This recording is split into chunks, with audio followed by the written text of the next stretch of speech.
నమస్కారం. ఈరోజు మనం 6th క్లాస్ డే 30 రెడీనెస్లో ఇంగ్లీష్ రెడీనెస్లో భాగంగా ట్రావెల్ అండ్ ట్రాన్స్పోర్ట్లో స్టూడెంట్ యాక్టివిటీ చూడబోతున్నాము. యాక్టివిటీ 1 వచ్చేసరికి fill in the blanks.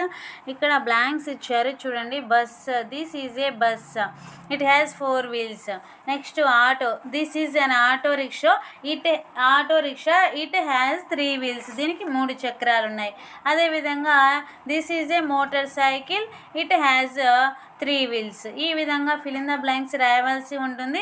Next activity 2 చూసుకున్నట్లయితే మ్యాచ్ ద ఫాలోయింగ్. ఈ పిక్చరు ఎక్కడ ఏ ట్రాన్స్పోర్ట్ సిస్టంలో ఉంటుందో మనం చెప్పాలి. చూడండి, ఇక్కడ రోడ్డు మీద వెళ్ళేది ఏంటి? బస్సు కదా, కాబట్టి బస్సుకి మనము మ్యాచింగ్ చేయాలి. నెక్స్ట్ ట్రైన్ అనేది ట్రాక్ మీద వెళ్తుంది కాబట్టి ట్రాక్కి మ్యాచింగ్ చేయాలి. నెక్స్ట్ ఇక్కడ ఏరోప్లేన్ అనేది మేఘాలు అంటే గాల్లో వెళ్తుంది కాబట్టి air transport. Next water transport వచ్చేసరికి షిప్. ఈ విధంగా మనము మ్యాచింగ్ చేయవలసి ఉంటుంది. Next page.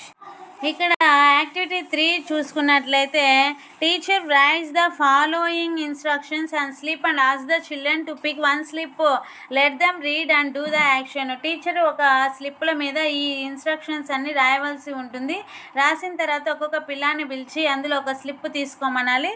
తీసుకున్న తర్వాత అందులో ఉన్నది చదివి ఆ యాక్షన్ చేయమని చెబుతారు. ఫర్ ఎగ్జాంపుల్ ఇక్కడ స్టార్ట్ ద బైక్ అన్నప్పుడు ఏం చేయాలి? బైక్ స్టార్ట్ చేయాలి. హంక్ ద హార్న్ అన్నప్పుడు హార్న్ కొట్టాలి. Next blow the train horn, రైలు హార్న్ మోగించండి. డ్రైవ్ అండ్ ఆటోను నడపండి. ఈ విధంగా వాళ్ళు యాక్షన్ చేస్తూ పిల్లలు చేస్తారు. యాక్టివిటీ 4 చూసుకున్నట్లయితే టీచర్ ఆస్ the students to move around a circle. When the teacher ఆస్ the vehicle name, the students should form a group according to wheels that particular vehicle have.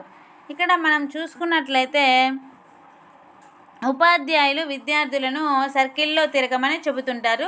తర్వాత ఉపాధ్యాయులు ఏదైనా ఒక వాహనం పేరు చెప్పినప్పుడు ఆ వాహనానికి ఉండే చక్రాల సంఖ్యను బట్టి విద్యార్థులు ఒక గ్రూపుగా ఏర్పడాలి. ఫర్ ఎగ్జాంపుల్ మనము సైకిల్ అని చెప్పామనుకోండి, సైకిల్ లాగా వాళ్ళు ఎంతమంది ఉంటారో ఎన్ని చక్రాలు ఉంటాయో అంతమంది ఒక గ్రూపుగా ఫామ్ కావాలి.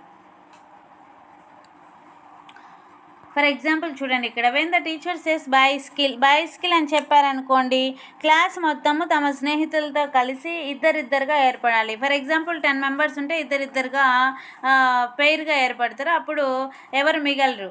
నెక్స్ట్ ఆటో రిక్షా అని చెప్పినప్పుడు ఏమవుతుందంటే ఆటోకి 3 wheels ఉంటాయి కాబట్టి 3 విద్యార్థులు ఒక గ్రూప్గా ఏర్పడాలి. ఈ విధంగా ఒకరు మిగులుతారు కదా, ఆ మిగిలిన వాళ్ళు ఎలిమినేట్ అవుతారనమాట. నెక్స్ట్ కార్ అని చెప్తాము. ఇప్పుడు మిగిలిన 9 మందిలో మనకు కార్ అంటే 4 members ఒక గ్రూప్గా ఉంటారు. అప్పుడు 2 groups ఏర్పడితే ఒకరు మిగిలిపోతారు కదా, వాళ్ళు ఎలిమినేట్ అవుతారు. ఈ విధంగా who ever could not group together will be eliminate. చక్రాల సంఖ్యను బట్టి గ్రూప్ ఏర్పడకపోతే అలాంటి వారు అవుట్ అవుతారనమాట. ఈ విధంగా మనము చేస్తూ చివరికి ఎవరు విన్ అవుతారో చూసుకోవచ్చు. నెక్స్ట్ యాక్టివిటీ 5 వచ్చేసరికి రైట్ డిక్టేషన్. యాక్టివిటీ 5లో వర్డ్స్ ఇచ్చారు. ఈ వర్డ్స్ని మనం డిక్టేషన్ లాగా పిల్లలకు పెట్టవచ్చు. Aeroplane, airport, ship, harbour, port, train, railway station, bus station, auto stand, taxi, lorry. ఈ వర్డ్స్ని మనం ఇక్కడ డిక్టేషన్ లాగా పెట్టవచ్చు. ఇవి ఎగ్జాంపుల్గా ఇచ్చారు. మీరు ఈ పదాలైనా పెట్టవచ్చు, లేకపోతే ముందు ఇచ్చిన వర్క్షీట్లలో ఉన్నవైనా పెట్టవచ్చు. ఈ విధంగా మనకు డే 30కి సంబంధించి యాక్టివిటీస్ కంప్లీట్ అయిపోయాయి. 6th క్లాసు మన ఛానల్లో 6th క్లాస్కి సంబంధించి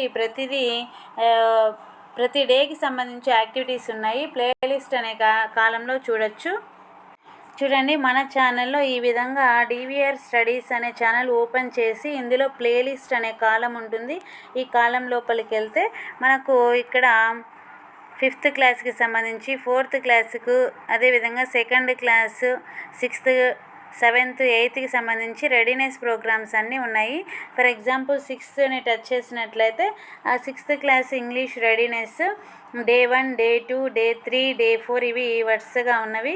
ఇక్కడ చూసుకొని మనం worksheet day readiness program complete చేయవచ్చు. Thank you friends for watching this video.